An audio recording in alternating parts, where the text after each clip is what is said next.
Because it's summer, I run things like bounce houses, slushy machines. I've done ice shavers in the past, and because I'm not always sure if the place I'm going to has power or not, I always bring a portable power station with me. So this ensures that I can run what I want to, and usually for a really long time. You can see this is a pretty beefy power station. Here you see a clip of me running some slushy machines with some bounce houses all at the same time. You can see it is using up a lot of power, but I can run all of this for quite a while just because of the big battery in here. I do want to point out that this is kind of a demo unit that was sent to me so I could try it and test things out and see how it is. I've tested a lot of portable power stations. I really enjoy using portable power stations around the house. They're nice to have for emergencies, but I find I use these a lot just as a convenience thing. If I need to do projects around the house and I need a light, I just grab one of these, plug in a light to it. That way I can turn off the power to the house or for certain circuits on the circuit breaker. Or if I need to power something outside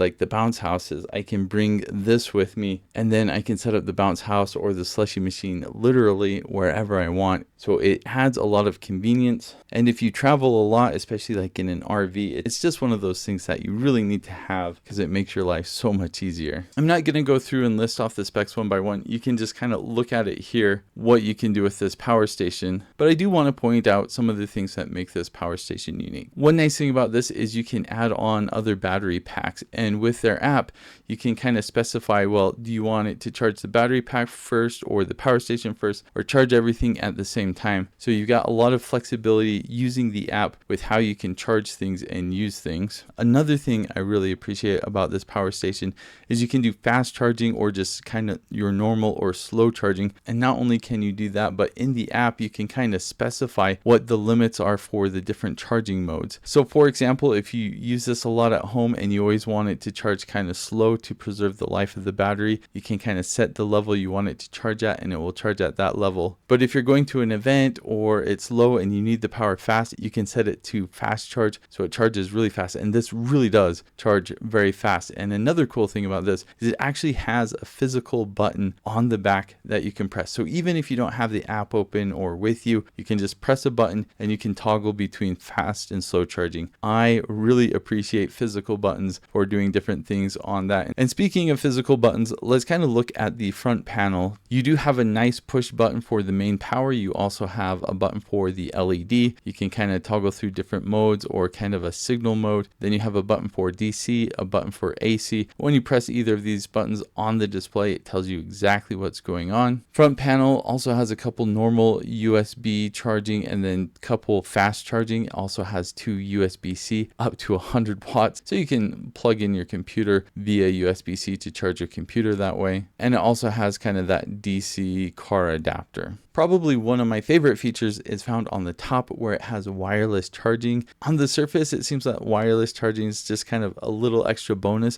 but what I found is everywhere I take this to, people are like, oh, hey, can I charge my phone? So I use the wireless charging all the time. I'm usually letting other people charge their phones. Anytime someone sees that there's wireless charging going on, they're going to put their phone on top and use it. It gets used all the time. On the side of the unit is where you plug in the extra batteries, and then on the back of the unit is where you plug in your charging cables. There is a port for solar charging because I was sent a demo unit that wasn't set up yet on this unit, so I wasn't able to test that out, but you can charge this via solar as well. From all of the tests I've done with this power station, I've got a lot of great use from it. I've probably had about 1 or 2 months now, and I use it a few times every week just with the various things we're doing over the summer. So convenient to have. I think the app is really nice. It lets you configure and tweak a lot of different things, so you can kind of configure your standby times. So if you want it to turn off automatically, if you don't have AC plugged in, you can have that automatically turn off, or same thing with the whole unit. This is a really nice feature, especially if you're out and about and sometimes you have the AC on and sometimes you have it off and you don't want it automatically shutting down. If you don't already have a power station like this, this is a really good option. This has basically all of the features I've seen in just about any power station. So this really has it all. It has a very high capacity. You can power a lot of things for a long time. Really nice power station, and it's even better with the functions you can do with the app.